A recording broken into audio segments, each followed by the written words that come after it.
Nah, teman-teman, untuk murai batu.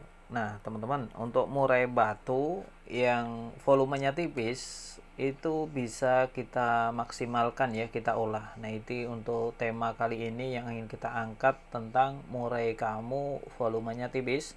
Bagaimana penanganannya agar bisa kerja maksimal dan tetap memperoleh juara atau prestasi. Sebelum kita masuk ke topik pembahasan yang intinya sedetail mungkin, perlu dipahami untuk melombakan burung murai batu tentang volume itu penting. Karena murai batu jika volumenya tertutup dan juri sampai susah untuk mengamati ya, yang dominan burung yang lain, maka murai batu kita juga kurang dipandang atau kurang dilihat, kurang diperhitungkan. Tugas kita sebagai pemilik itu memaksimalkan apa kemampuan dari burung murai batu kita agar tersampaikan saat dikonteskan itu bisa menjadi murai batu yang terbaik jika ingin memperoleh juara satu. Nah, apa yang harus kita lakukan ya ketika murai batu kita volumenya tipis? Nah, untuk mengetahui volumenya tipis tentu kita sudah mengenal karakter burung murai batu ya, yang kita rawat, yang kita rawat ya hari-harinya ya, kita urus ya, kita pelihara. Jika sudah ketahuan bahwa memang benar-benar burung murai batu itu memiliki suara yang tipis ya, tentu kita harus cepat-cepat ya, cepat-cepat bagaimana caranya agar murai batu itu tetap bisa bersaing. Yang pertama, tenaga.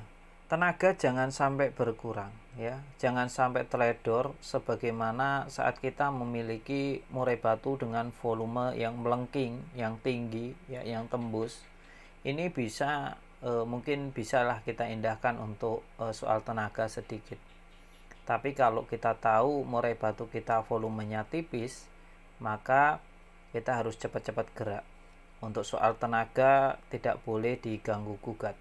Tenaga murai batu bisa kita dapatkan ya dari penjemuran kerodong kalau kita tidak memiliki umbaran.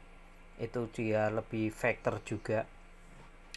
Kalau ada umbar bisa diumbar ya, tanpa gebrak tentunya. Terus pengembunan, harus rajin pengembunan juga ya setelah subuh.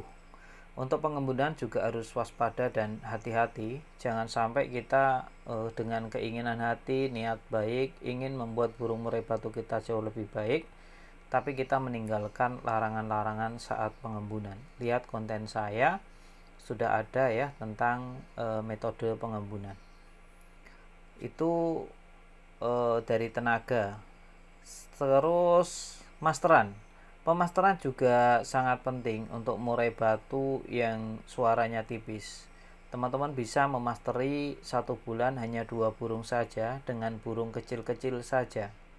Karena di sini yang ingin kita olah, kita mainkan adalah main durasi ya, agar dipertimbangkan karena satu murai batu kita itu volumenya tipis. Kalau bunyinya hanya sesekali saja atau sesekali pukulan, 2 pukulan, itu kurang diperhatikan oleh juri takutnya.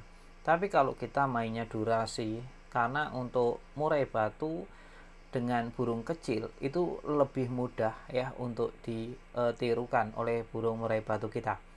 Nah, perlu dicatat teman-teman ya, itu perlu dicatat dan garis bawahi. Untuk pemasteran 1 burung 2 minggu nonstop, nanti 2 minggu kemudian 1 burung lagi, agar murai batu kita bisa maksimal dalam menyerap masteran tadi, serta untuk meningkatkan daya faktor ya, pengiritan volume agar tidak terganggu. Untuk melombakan cukup sebulan sekali saja, agar apa? Agar tenaganya tidak terganggu sama faktornya, karena agar fokus untuk di suara dan durasi kita main di situ. Kalau tidak seperti itu, kita akan kewalahan untuk mengejar murai batu yang cerdas, murai batu yang memiliki suara tinggi ya, tembus. Nah, itu nanti susah kalau kita tidak mengakali di sisi lain. Kita boleh kalah di sisi volume, tapi kita tidak boleh kalah di strategi. Terus saat di lapangan teman-teman pilih nomor di pinggir, ya, pilih nomor di pinggir agar murai batunya itu lebih kepantau dan terlihat oleh juri. Karena kalau di tengah murai batu kita bisa tertutup dengan suara yang lain. Kalau di pinggir, ya, itu kemungkinan besar pasti terpantau dan terdengar. Jadi lebih enaknya untuk murai batu dengan suara tipis, taruhlah di pinggir.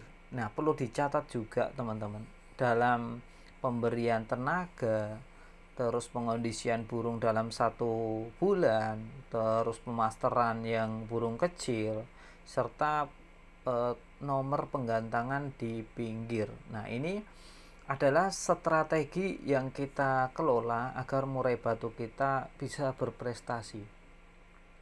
Sayang sekali ketika kita melombakan burung murai batu hanya sekedar melombakan tanpa strategi. Yang ada hanya berangkat dan zong ya. Yang ada kalau kita terus-terusan kondangan, kita juga nanti malah kurang harmonis dalam rumah tangga. Hanya teman-teman yang sering kondangan yang tahu dan merasakan, ya. Jadi perlu dicatat, kita melombakan burung murai batu kalau memang hobi, maka ya apa salahnya hobi yang menghasilkan, ya. Minimal kalau sebulan sekali prestasi dan berangkatnya juga 1 bulan sekali, maka hasil dari prestasi tadi bisa buat beli pakan burungnya, ya, dan nomor gantangan untuk lomba berikutnya di bulan yang akan datang. Nah, itu perlu dicatat teman-teman. Mudah-mudahan burungnya pada moncer kalau kita bisa mengenal karakternya, terus kita paham dan kita bisa mengendalikan ego ambisi kita untuk tidak melombakan setiap saat, setiap waktu.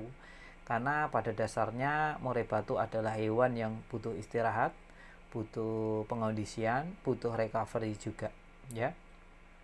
Terima kasih yang sudah subscribe untuk teman-teman, ya. Untuk yang lain yang belum subscribe, silahkan subscribe terlebih dahulu. Nanti kita bahas tentang murai batu di lapangan pada lain kesempatan yang akan datang. Atau teman-teman bisa lihat, ya, di channel ini banyak banget konten-konten tentang bahayanya murai batu rusak, ya. Bagaimana pengondisian, bagaimana pola perawatannya, ya, agar murai batu kita bisa neken, bisa bongkar materi, ya, hingga pada akhirnya agar murai batu kita memiliki mental yang bagus, memiliki penguasa wilayah atau teritorial yang sangat memuaskan. Karena saat lomba yang diadu itu adalah mental yang disupport dengan tenaga. Terima kasih sampai sejauh ini. Kita masuk ke penutup, ya teman-teman.